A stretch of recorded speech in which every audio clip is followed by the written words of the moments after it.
Boa noite, amada igreja. É uma alegria poder estar com vocês nesse findar de sábado, início de uma nova semana. E parabenizá-los porque vocês, com esse projeto, estão gastando mais tempo, aproveitando mais tempo na presença do Senhor, para aprender das profundidades exaradas na palavra do Senhor, momento de consagração, momento de oração, e é isso que nós precisamos cultivar cada dia mais e mais. Acho que pode colocar o tema aí, foi passado, né, pastor? Eu sei que, irmãos, o tempo é curto para um tema tão denso, tão profundo, pertinente e atual. Esse tema que fala sobre o selo de Deus e a marca da besta. Nosso tempo já está marcado ali na tela, 30 minutos, isso realmente, nós queremos então correr um pouquinho aqui no tema para a nossa abordagem.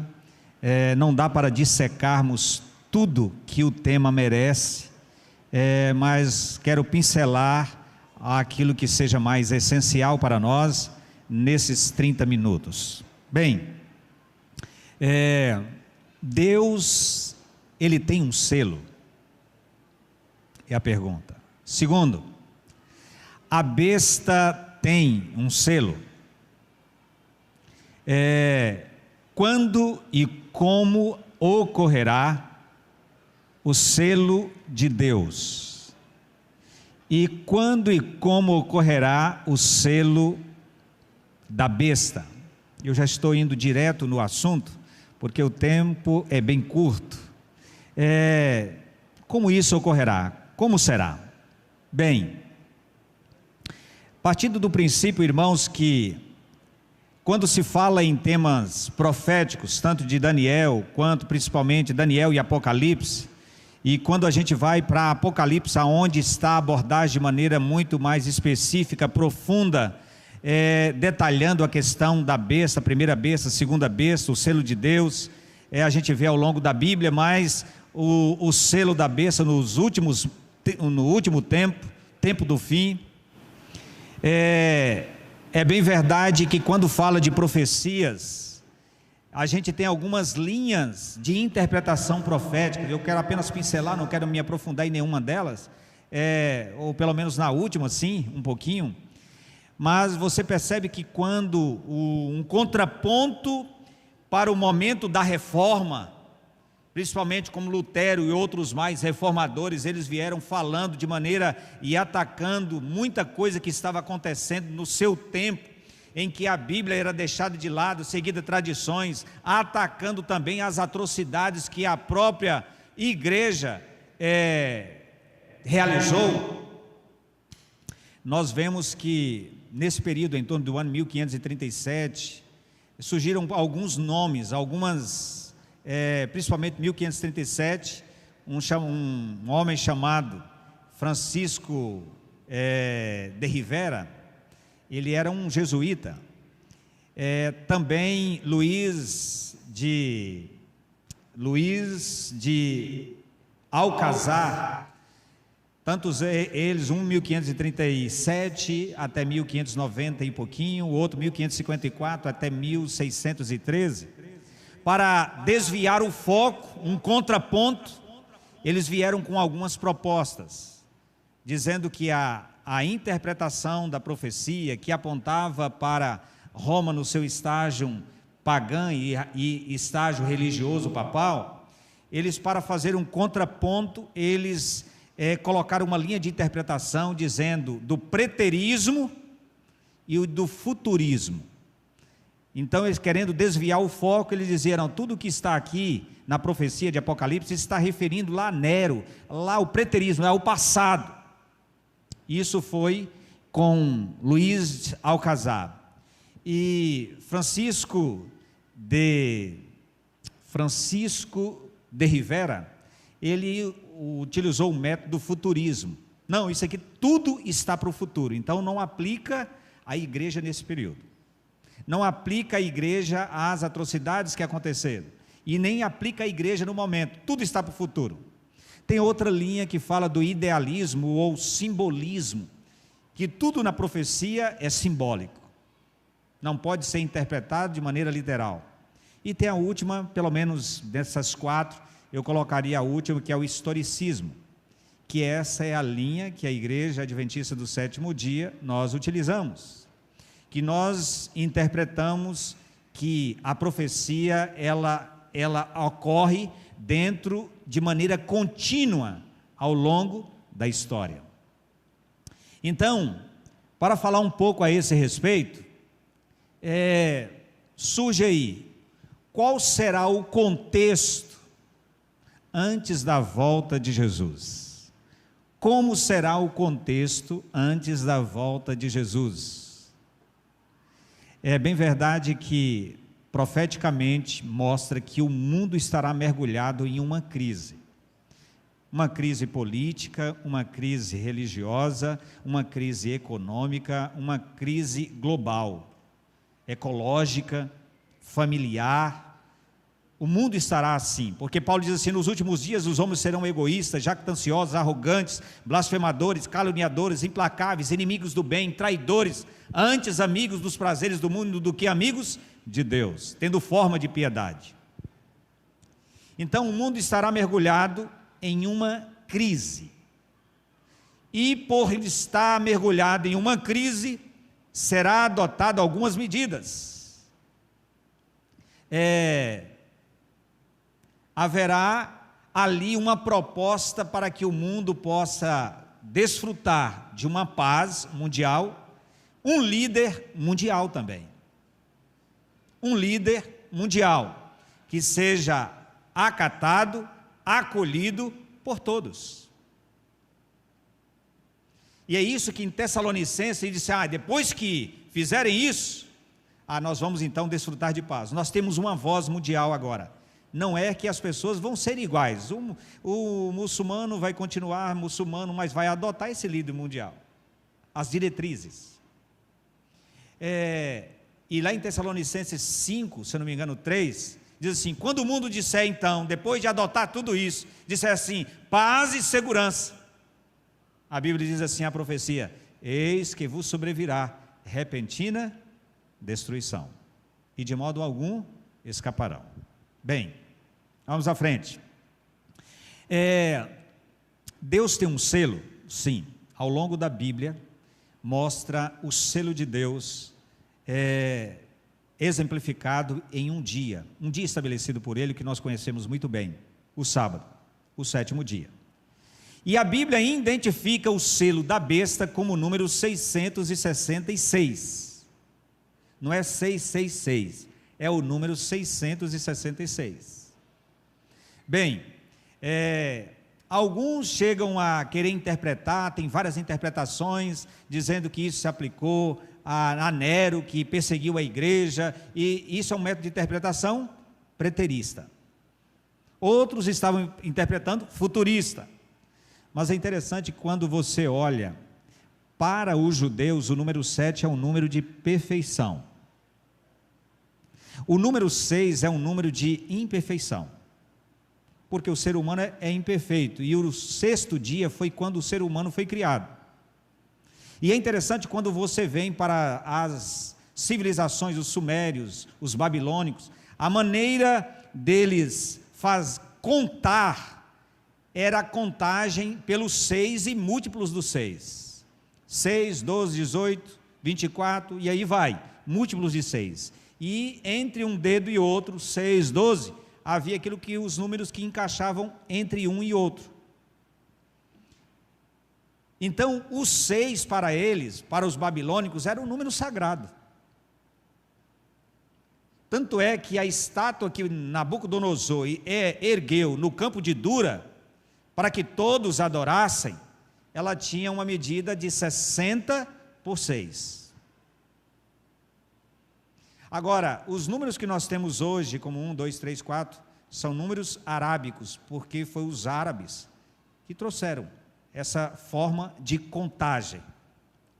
Então vamos lá, Deus também tem um selo. Agora, se você observar, pastor, contrariando essa interpretação futurista e preterista, Irineu de Lyon, que ele foi evangelizado por Policarpo. Irineu de Lyon, ele era um dos autores e líderes da igreja cristã do segundo século.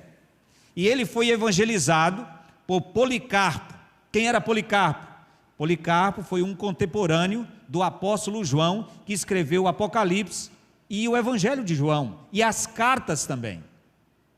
Então Irineu, que foi evangelizado por Policarpo, discípulo de João, ele dizia, no seu período, segundo século, que a palavra, o número 666, a palavra latina, identificava Roma.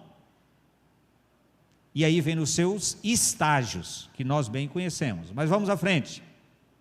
Bem, o selo é usado para tornar válido ou autêntico qualquer ato ou lei que uma autoridade possa promulgar. Não sei se vocês lembram, quando Acabe ficou triste, choramingando, porque um terreno que ele queria adquirir e não foi concedido para ele, quando ele chegou em casa, a mulher Jezabel disse: ei, por que você está chorando assim? Me dá o seu selo. Pegou o selo dele, fez um decreto e mandou matar o dono do terreno para que ele ficasse. O selo era um sinal de autoridade.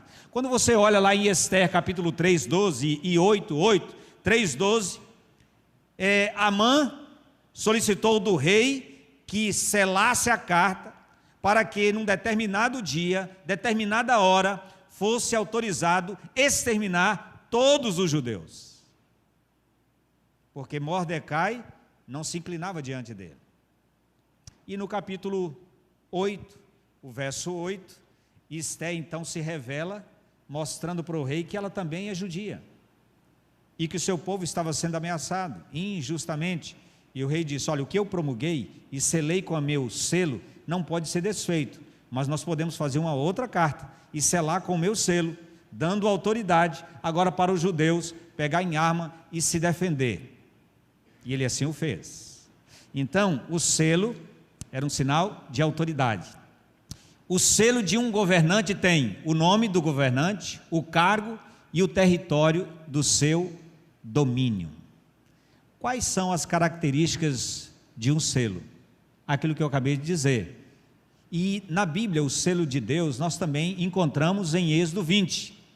Êxodo 20, é interessante, irmãos, aqui no tempo não permite para a gente falar tanta coisa, mas se você vê os mandamentos, era um contrato, assim como as civilizações hititas e outras mais, faziam um contrato com seus vassalos, ou com as nações, o soberano com o vassalo, o senhor com os conquistados.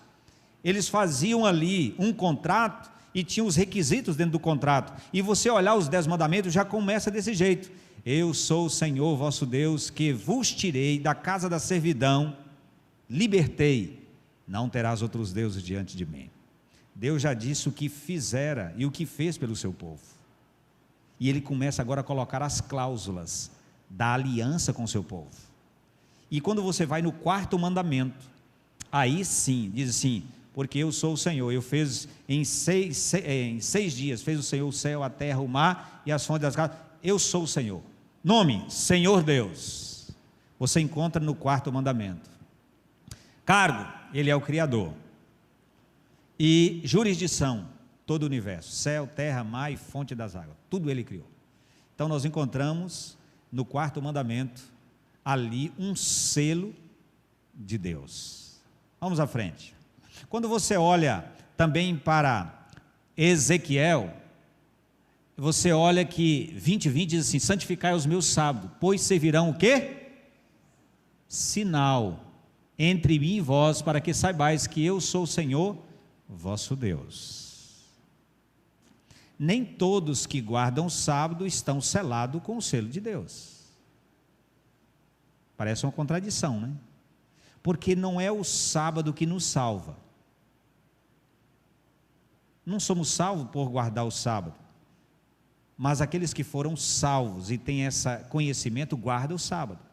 Mas é claro, no contexto dos últimos dias, aqueles que são guardadores do sábado estarão selados pelo selo de Deus. Deu para entender? É diferente. Agora vamos à frente.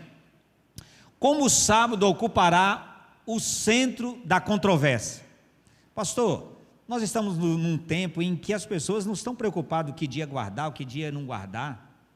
Nós estamos vivendo num tempo em que cada um tem sua liberdade, cada um guarda o que quer, faz da sua maneira. Como é que o sábado ele vai ocupar o centro da controvérsia em todo o mundo? Veja bem, irmãos. Em Testemunhos Seletos, volume 3, Ellen White diz assim: a questão do sábado será o ponto controverso no grande conflito final, em que o mundo inteiro há de ser o quê? Envolvido. Como será? Como se procederá? Eu não sei, mas vai acontecer. É profético. Veja bem, somente com uma comunhão nós resistiremos, irmãos. Não sei se você percebeu que nesse período da pandemia, às vezes era constrangedor você ir em alguns lugares, mesmo depois que foi liberado muita coisa, tem alguns lugares, não, você não pode entrar aqui, tem que apresentar o quê? Uma carteirinha de vacina, ou quando não tinha carteirinha de vacina, você não podia entrar. Tinha lugar no shopping que você não podia entrar, algumas lojas, era assim ou não era? Alguns lugares de você jantar, restaurantes, se você não apresentasse a carteirinha, você não podia entrar. Vai ter um período, irmãos, em que se você não mostrar uma certa identificação com a marca de Deus ou a marca da besta, você vai ser privado de comprar, de vender, vai ser excluído. Agora, veja bem, o mundo hoje está mergulhado, o centro das nações, da preocupação das nações, é o consumismo, a economia. Isto é o centro hoje, irmãos. As pessoas fazem guerras para poder vender armamento bélico, eles fazem tantas coisas, eles privam umas nações de umas coisas para poder vender, para aumentar o valor de certos objetos, de produtos. O centro das nações é o consumismo e a economia. Como é que o sábado se tornará o elemento central então? Como? Como os observadores do sábado se tornarão uma ameaça à ordem mundial? Como?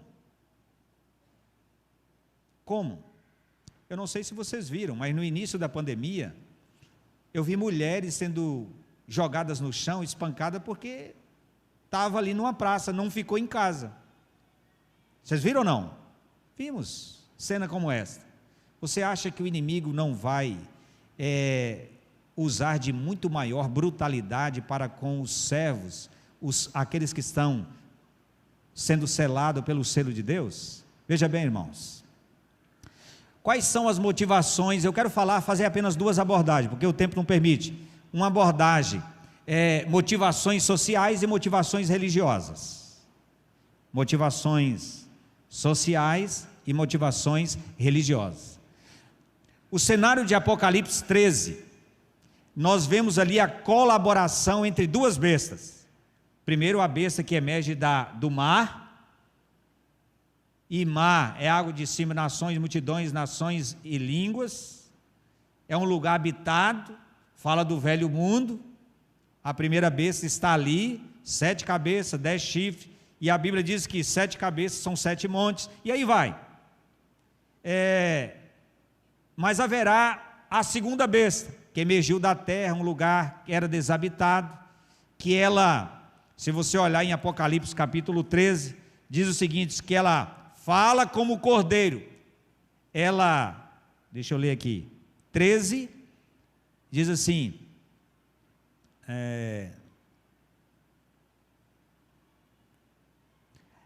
2 chifres, parecendo cordeiro, a aparência de cordeiro. E cordeiro por quê?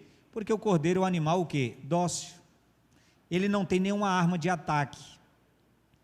2 chifres, como de cordeiros, aparecendo cordeiro. Então aqui está falando da aparência. Mas falava como dragão. Aqui está falando da sua essência.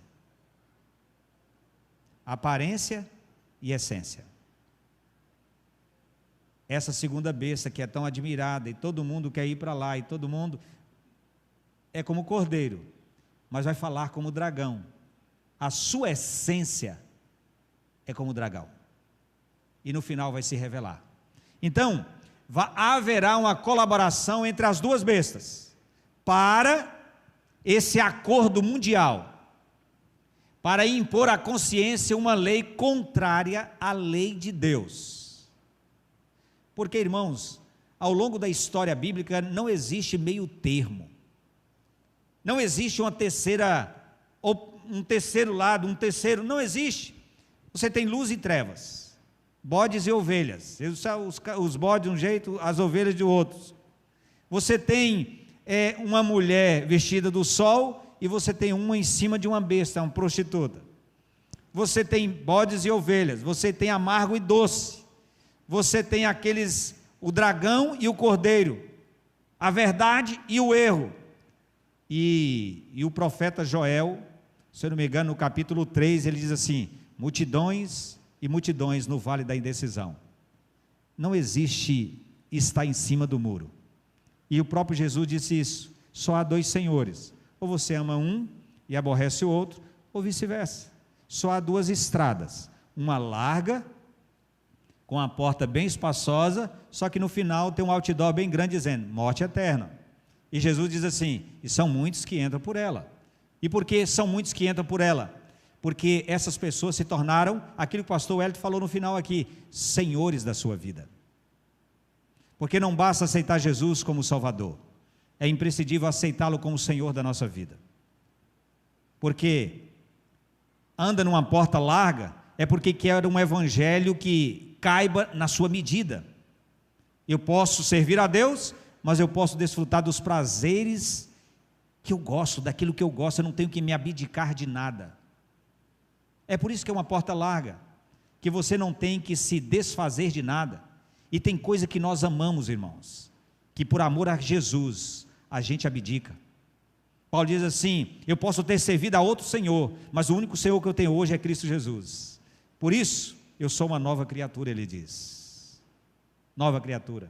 Porque vivo não mais eu desejo muitas coisas, mas ele disse: o bem que eu desejo, isso eu não faço, mas o mal que eu detesto eu acabo fazendo. E sabe, irmãos, Paulo diz assim: eu posso ter servido a outro Senhor, vivo não mais eu hoje, porque se eu vivesse a vida que eu gostaria de viver, eu não estava fazendo o que estou fazendo. E tem muita gente, irmãos, que continua fazendo as coisas que ele acha que ele deve fazer, mas ele tem a orientação profética, bíblica, que Deus está dizendo deve fazer diferente. Enquanto você estiver fazendo as coisas do seu jeito, seja em qualquer área da sua vida, naquele aspecto você ainda é Senhor da sua vida. Jesus ainda não se tornou Senhor. Por isso Paulo disse: vivo não mais eu, mas Cristo vive em mim. E nós precisamos cada dia dizer: Senhor, reine em meu coração, arranque as minhas vontades que estejam contrárias às tuas vontades. Impor a consciência: será global o decreto, a lei, para adorar o domingo. A lei instituirá o domingo como dia de culto e adoração versus sábado. Se você olhar ao longo da Bíblia, irmãos, o diabo sempre está querendo contrafazer Deus. Ele queria um trono para reinar. A Bíblia fala do Pai, do Filho e do Espírito Santo, a Trindade. A Bíblia no Apocalipse 14 apresenta 3 anjos voando pelo meio do céu. Apocalipse 16 fala de 3 espíritos imundos semelhante a rãs. O diabo está sempre querendo contrafazer Deus. Então veja bem, vamos à frente. O decreto impondo a veneração desse dia se estenderá a todo o mundo, todo o planeta. Eventos finais, página 135. Uma crise de insegurança global despertará um movimento de segurança e controle global para garantir a ordem, irmão. Uma crise de insegurança global vai fazer com que o G7, o G20, as potências mundiais possam fazer acordos, um movimento de segurança e controle global para garantir a ordem mundial. Veja bem, onde entra o domingo nesse cenário? Bem, ele virá disfarçado, o decreto para impor esse dia como um dia de guarda para todos. Ele virá disfarçado com boas intenções, para fortalecer a família. A família está desfacelando. Nós precisamos ter um dia onde a família se reúna. Nós fortalecer a religião. O mundo está muito distante de Deus, temos que fortalecer. E para gerenciar problemas econômicos e ecológicos. Viram aí na época da pandemia, em que os rios da Europa, na França, tantos lugares, o ar ficou menos poluído. Viu aí? Então, a questão ecológicas, isso também falará de maneira muito profunda. E quanto aos guardadores do sábado, iremos ser destacados como oposição, inimigos da lei e da ordem, apoiadores do caos que todos querem evitar. Nós seremos taxados, irmãos. Seremos taxados.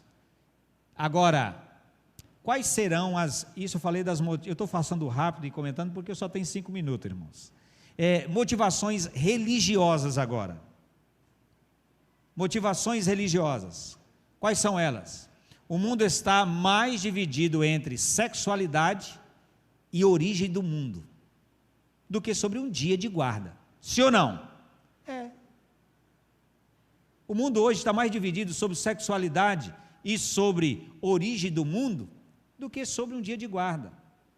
E eu quero só abrir um parêntese aqui, irmãos. O diabo não está preocupado em atacar a crença de que Jesus vai voltar. Ele não está preocupado em atacar a crença de que vai haver um novo céu e uma nova terra. O diabo não está preocupado em atacar a crença de que os mortos ressuscitarão.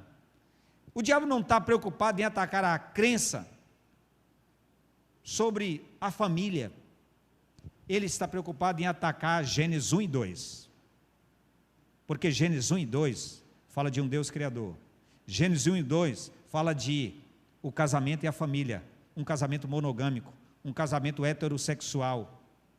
O diabo quer atacar aqui. Ele não está preocupado em atacar Apocalipse 21, que vai ter um novo céu e uma nova terra. Ele está querendo atacar e destruir a criação. Não houve um dia, uma semana de criação literal de 7 dias. E se a pessoa tem muitos crentes que acredita na renovação de Apocalipse 21, mas não acredita na criação de Gênesis 1. Se esse Deus, ele não tem poder para criar, ele não tem poder para recriar. E os únicos textos da Bíblia que mostram um mundo sem pecado é Gênesis 1 e 2 e Apocalipse 21 e 22. Deus conclui como ele inicia: um novo céu, um novo jardim, uma nova terra, criação e recriação. Vamos à frente. Olha, assuntos doutrinários sobre dia de adoração não parece ser o centro. E a primeira mensagem angélica, o que ela faz? Viu um anjo voando pelo meio do céu, tendo um evangelho eterno para pregar a cada nação, tribo, língua e povo, dizendo em grande voz: temei a Deus e dá-lhe glória, pois chegada é a hora do seu juízo, e adorai. No centro do grande conflito é a adoração, irmãos. E todo ser humano é um adorador. Todo ser humano é um adorador. Pastor, e o ateu? Também é um adorador. Mesmo que ele tenha consciência ou não. A grande questão não é se eu sou um adorador. A grande questão é quem ou o que eu adoro. Alguns adoram o Deus verdadeiro, outros falsos deuses, outros adoram a fama, outros adoram o poder, outros adoram o dinheiro. Mas todos são adoradores. A grande questão é quem ou o que eu adoro. E no centro, na primeira mensagem angélica, adorai aquele que fez o céu, a terra, o mar e as fontes das águas. No último tempo, irmãos, Deus está levantando uma mensagem lá do início, porque a mensagem do primeiro anjo em Apocalipse 14, 6 a 11, ali os 3 anjos, e a primeira mensagem é um eco a Êxodo capítulo 20, verso 8 a 11. Porque em 6 dias fez o Senhor o céu e a terra, ele criou o mar, o céu, terra, mar e a fonte das águas, na mesma ordem de Apocalipse 14, que também é um eco a Gênesis 1 e 2. 6 dias fez o Senhor o céu, a terra, o mar e as fontes das águas. Veja que no final do tempo, quando Deus levanta um movimento para restaurar a verdade, ele começa também mostrando Gênesis, que ecoa Apocalipse 14 ecoa Êxodo 20, que ecoa Gênesis. Olha na Bíblia, está na mesma ordem, fez o céu, terra, mar e as fontes das águas. Deus está querendo nos ensinar alguma coisa. Adorai. Mas adorai quem? Qualquer um? Não. Adorai aquele que fez. O Criador. O Criador. Queridos e amados irmãos, essa mensagem do primeiro anjo é a mensagem angélica, é o centro, ela se encontra como o centro ali, afeta o centro do Apocalipse, porque o centro do Apocalipse é 12, 13 e 14, o livro do Apocalipse, é o centro de todo o livro do Apocalipse, e a primeira mensagem angélica, ela afeta o centro, esses capítulos. O mundo está polarizado em 2 grupos distintos, em relação à lei e à palavra de Deus, o decreto e o selo. Quem guarda o domingo? Aí vem a pergunta, eu já estou indo adiantando para finalizar. Quem guarda o domingo já tem o selo da besta, pastor? Não, irmãos, não, ainda não tem. A rejeição consciente à verdade, a aceitação de tradições é uma aceitação à marca da besta. Agora, quando sair o decreto e houver uma tomada de decisão, sim, em eventos finais, olha o que Ellen White diz, ela diz assim: a observância do domingo não é ainda o sinal da besta, e não o será, até que saia o decreto. Portanto, irmãos, há muitos irmãos fiéis que estão guardando outro dia que não o sábado, e são pessoas sinceras, e nós vamos ver muitos deles no céu, amém? Lá em Atos 17, 30, Paulo diz assim: Deus não levou em conta o tempo de ignorância. Enquanto houver ignorância e a pessoa está vivendo a luz que conhece, ela será salva. Ela será salva. Eu creio piamente nisso, irmãos. Há muitos irmãos, por isso em Apocalipse 18, verso 4, o último apelo de Deus, depois de mostrar uma igreja caída, Apocalipse 17, o que diz lá? Saí dela, povo meu. Momento, decreto, aí dá oportunidade para que os sinceros se juntem, e ao longo da história, quando conhece a verdade, saia para fazer o que é certo. Eu tenho experiência dessa dentro da minha casa, irmãos.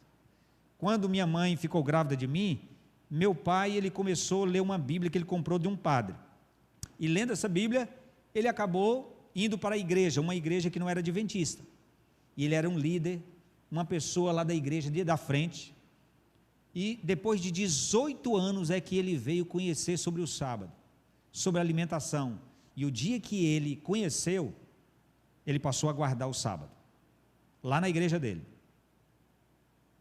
Só que ele foi taxado, foi perseguido, ele passou 1 ano sem ir para a igreja nenhuma, até um dia que ele leu lá em Hebreus, disse assim: não deixeis de congregar, como é costume de alguns. Ele disse: o que eu estou fazendo com minha família? E quem falou sobre o sábado para ele foi um adventista, e ele foi frequentar a igreja adventista, e foi ele, minha mãe, minhas irmãs, eu, meu irmão. Ele deu estudo bíblico para umas cunhadas, minhas cunhadas foram, netos. Tem muita gente na igreja hoje, irmãos.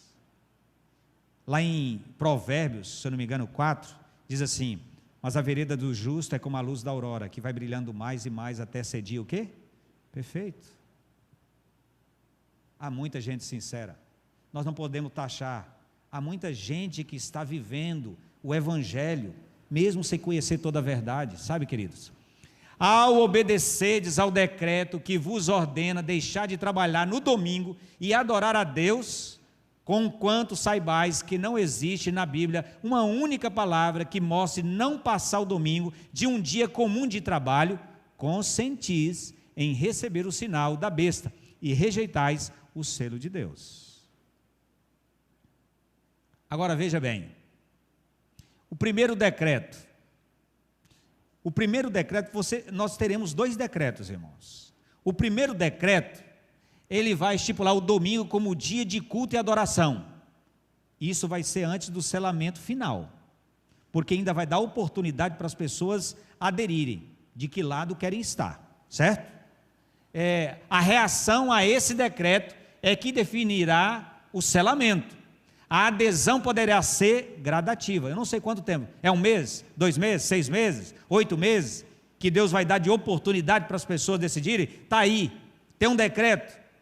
E as pessoas vão optar para um lado ou para o outro. E Deus está sendo longânimo, Deus está sendo... Mas isso não vai demorar muito também não, irmãos. Agora, o Apocalipse diz assim: que façam imagem à besta, aquela que ferida a espada, o quê? Sobreviveu. Isso é o primeiro. A imagem é ali o decreto, o primeiro. Agora o segundo. Apocalipse 13:15 diz assim: morte aos que não obedecem. Nós já fomos tolerantes demais, já demos tempo demais, as pessoas já optaram, elas já foram recusadas de comprar, elas estão mesmo resistindo assim, elas estão sendo tolhidas de participar em alguns lugares da sociedade, mas mesmo assim elas resistem. Então vai sair um segundo decreto, será semelhante ao de Assuero, aquilo que eu falei. Ellen White diz em Patriarcas e Profetas que esse decreto, no final do tempo, vai ser semelhante ao de Assuero. E nós vimos lá o de Assuero, era para exterminar um povo cujas leis são diferentes das leis de todos os povos. Era isso que Assuero está dizendo. Olha, vamos eliminar esse povo. Um povo aqui, no seu reinado, Assuero, Amã dizia, ele tem leis diferentes de todo o povo do seu reinado. Vamos eliminar. E Assuero foi lá e decretou, selou a carta, dando autorização para exterminar. Decretos definem. O primeiro decreto determinará a guarda do domingo como exigência legal. O segundo decreto determina a morte dos guardadores do sábado bíblico. Então, saiu o decreto, as pessoas vão optar. Resistiram, ainda tem um grupo que resiste, vai sair um segundo decreto, eliminar esse povo contrário à lei e à ordem. Esse povo que não se ajunta, não une, eles estão trazendo tragédias para a gente, porque aí também, irmãos, aí tem outro aspecto de Apocalipse 16, que são as 7 pragas que vão vir aqui neste mundo. Aí o povo de Deus já está selado, já optou, todos optaram de um lado de Deus ou do lado da besta. Aí vai vir 7 pragas, Apocalipse 16. Será expedido por fim um decreto contra os que santificam o sábado do 4º mandamento, denunciando-os como merecedores do mais severo castigo, e dando ao povo liberdade para, depois de certo tempo, matá-los. Grande conflito, página 615. O segundo decreto deverá estabelecer um prazo para tomarem a decisão. A proteção das leis humanas será negada aos guardadores do sábado. E olha só que o grande conflito, página 635 diz: aproximando-se o tempo indicado no decreto, o povo conspirará para desarraigar a odiada seita. Muitos não chamam os adventistas de seita, e Ellen White está repetindo aqui. Nós seremos chamados e taxados de seita novamente, dizendo assim: será aberto a liberdade para desarraigar, aniquilar, acabar com a desarraigada e odiada seita. E eu finalizo com esse texto, irmãos. Nesse tempo, a Bíblia diz o seguinte, Isaías 30, verso 29 e 30 diz assim: o Senhor fará ouvir a sua voz majestosa e fará ver o golpe de seu braço, que desce com indignação e ira. Amém? Queridos. E Daniel, capítulo 12, verso 1 diz: nesse tempo se levantará quem? Miguel, o defensor dos filhos do seu povo, e haverá tempo de angústia, qual nunca houve antes. No capítulo 7, apresenta o ancião de dias sentando para julgar, mas quando levanta, é para defender. Pela última vez, Miguel ele vai se levantar para defender o seu povo, no momento de crise, no momento crucial, no momento de angústia. E todas as vezes que na Bíblia apresenta o nome Miguel, é uma luta direta de Cristo com Satanás para defender a sua igreja, para defender os seus escolhidos, para defender o seu povo. Queridos e amados irmãos, a luta será renha, a luta será terrível, mas uma coisa é certa, não temos que temer, porque do nosso lado nós temos um general que nunca perdeu nenhuma batalha. E ele prometeu: eu vou estar com você todos os dias, até a consumação dos séculos. Porque eu não vos deixarei o quê? Órfãos. Esta é a certeza que deve consolar o nosso coração. Esta é a certeza que deve nos confortar nesse tempo de dificuldade. Hoje nós gozamos liberdade, mas essa liberdade será tolhida, irmãos. Essa liberdade será tolhida. Mas é hoje que nós precisamos fazer reservatório de azeite, como a parábola das 10 virgens, porque não se consegue azeite no último instante, não se consegue azeite no último instante, e aqueles que têm azeite em reservatório, também não pode transferir para outros, porque a experiência de comunhão pessoal com Cristo, ela é intransferível. Você pode testemunhar de Jesus, mas não pode passar a sua experiência para outro. A experiência das virgens prudentes com as virgens nécias, ali nos mostra que esse azeite não pode ser transferido no último instante, e nem o reservatório se consegue no último instante. É hoje, o dia que se chama hoje, é que nós temos para melhorar a nossa vida de relacionamento com Jesus, para fazer de maneira efetiva aquilo que Jesus, ele nos advertiu em Mateus capítulo 6, verso 33, coloque, pois, o Senhor Deus em primeiro lugar, a sua justiça, e todas as demais coisas vos serão acrescentadas. Você deseja colocar Deus em primeiro lugar na sua vida?